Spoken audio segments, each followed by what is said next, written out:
evening. Yes, I've got my coat on. Yes, this will be brief because it's freezing.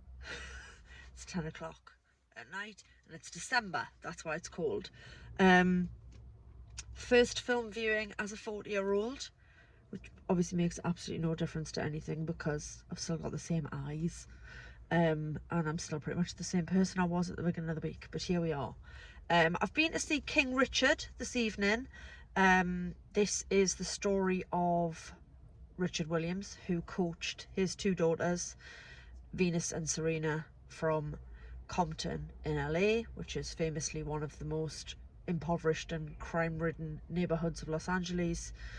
And he took two black girls from that community, and turned them into tennis pros. And this is kind of how he did it. Will Smith plays the lead of Richard Williams. He is superb in this role. It's easy to forget because he's played so many comedic roles and he's so good as a clown and just generally a very likeable and funny man. It's easy to forget that he has played a lot of dramatic roles and he is very good in them.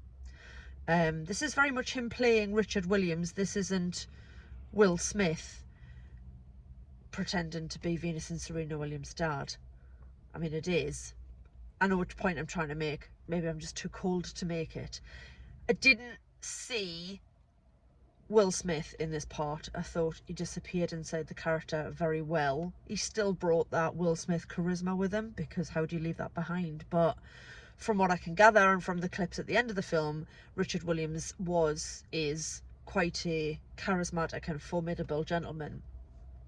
He's not always likeable, which I found interesting. I think when you're doing a sort of biopic or a real life story, there's a temptation to maybe sand off some of the rougher edges or put a spin on things to cast the character in a better light. And I don't really think they do that with Richard Williams here.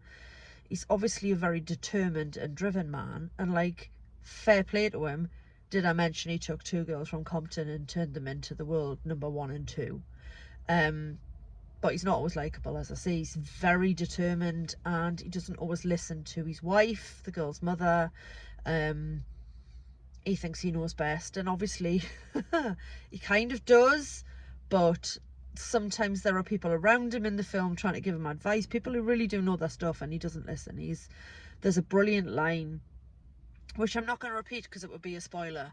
I was going to give that away, but I won't, because I get that sometimes people watch these reviews of mine and then they go and see films that they perhaps otherwise would not have done. The two young actresses who play Venus and Serena were superb. Obviously, I don't really know them from anything else, but they were very believable. They also, like, I mean, there's a lot of tennis in this film. How could they tell the story without it? The girls are really good. Like, I don't know anything about tennis. People have tried to explain tennis to me so many times. I don't get it.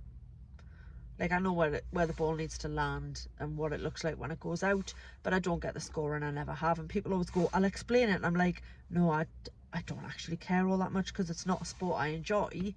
Except I watched Emma Raducanu back in September, and then watching this film, I'm like, oh, maybe I like tennis. I think I like movie tennis. Or the Emma Raducanu match, which is basically like a Hollywood story anyway. So yeah, the young girls playing Venus and Serena were superb. Their tennis was excellent.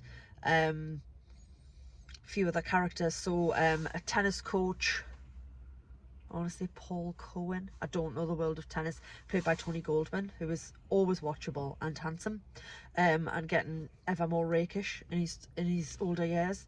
John Bernthal, I think I'm saying his name right, from The Walking Dead and from Punisher, plays a tennis guy.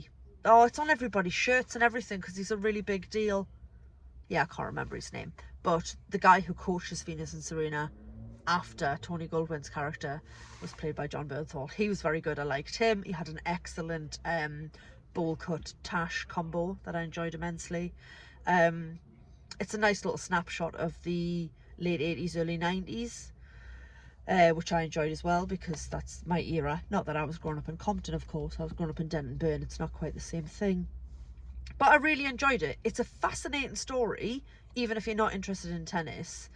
And it's interesting because you're watching it and he's trying to make them pros and he keeps getting knocked back and they haven't got the money and blah, blah, blah. And I'm thinking, but I know how this ends. There's very little suspense because I know what happened with Venus and Serena Williams. People who live in deepest parts of the Amazon jungle probably know what happened to Venus and Serena Williams because they're Venus and Serena Williams. They're like two of the most famous, most accomplished, most wealthy and deservingly so women on the planet. They are absolute icons of sport. But there was still an element of suspense watching. I mean, it does focus a lot more on Venus than on Serena. But watching her as she comes up through the ranks and stuff, there is this, like, as you're watching matches, I'm like, I don't know if she wins this one. Because as I say, like, I know who they are and I've seen them play at Wimbledon, not in person, obviously.